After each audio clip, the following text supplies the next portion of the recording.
Bai egia da, 2012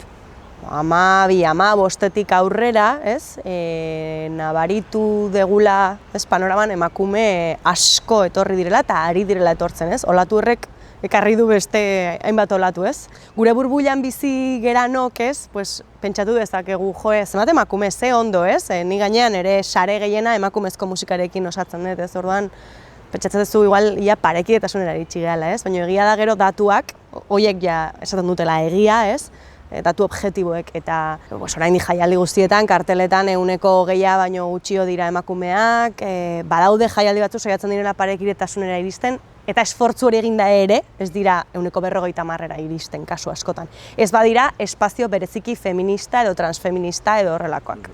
Orduan, badago oraindik arrakala. Beti esaten dut ez dudala hola esperientzia super bortitzik izan, matxismo edo misoginiari dagokionez, ez dut gaizki pasa edo arriskurik sentitu, baina bueno, gauza itxusiren batzuk edo beste hola estenatokitik ikusten direnak eta ez zaizkizuna bat ere gustatzen eta gertatzen direnak zu emakume zerelako, baten bat bai, ez? Baina bueno, orokorrean bai da beti gutxiengo baten sentitzea, ez?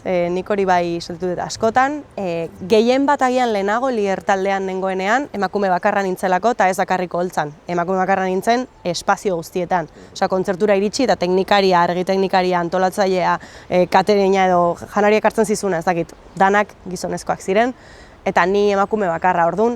Horren normalizatua nuen, ez nuela gaizki pasatzen arrazoi horregatik, ez? Baina orain belen saiatu naizela bandaren gehiengo emakumezkoa izaten eta horrelako gauzak rebertitzen, hor bai konturatzen zea, orain konturatzen zea jose ondo, ez? Emakume gehiago daudenean, ez? Ez dut esaten nola super separazio handi bat egitearen emakume eta gizonen artean, ez? Baina bai egia da emakume gehiago dauden kasuetan, askotan kontzientzia handiagoa dakagula horrelako arrisku egoerekiko, zaurgarritasun egoerekiko eta, bueno, beste kontzientzia mota bat dagoela eta orduan konturatzen zea.